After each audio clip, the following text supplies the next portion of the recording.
ลงลาวเพลงไทยและกับเพลงฝรั่งเศสขอเชิญพบกับคำพาเลยครับ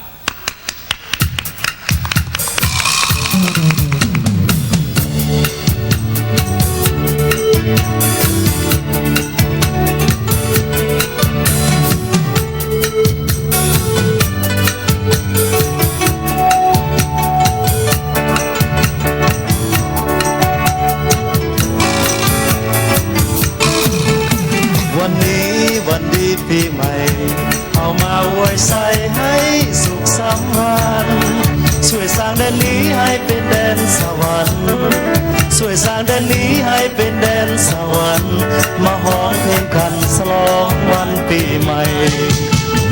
ความทุกข์ที่เคยประสบก็จงได้พบผ่านอีกต่อไป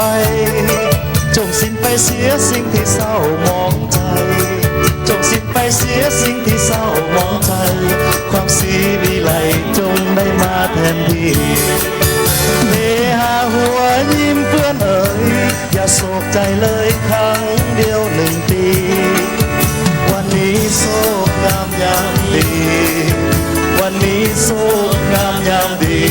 เป็นวันสุขีสวัสดีปีใหม่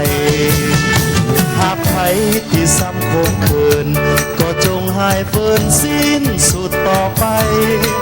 หากไปสุขแล้วก็อย่าแค่วขาดไปหากไปสุขแล้วก็อย่าแค่วขาดไปเข้ามาอวยใส่ให้ทุกท่านโชคดี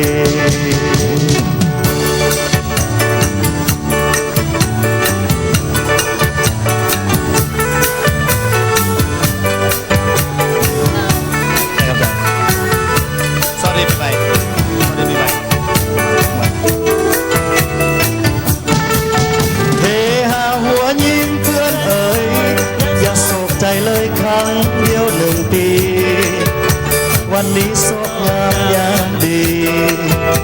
วันนี้โศกงามยามดีเป็นวันสุขที่สวัสดีปีใหม่หากใครที่ซ้ำคมคืนก็จงหายฝืนสิ้นสุดต่อไปหากไปสุขแล้วก็อย่าแค่วขาดไปหากไปสุขแล้วก็อย่าแค่วขาดไปเข้ามาอวยใส่ให้ทุกท่านโชคดีอวยใส่ให้ทุกท่านโชคดีเอามาอวยใส่ให้ทุกท่านโชค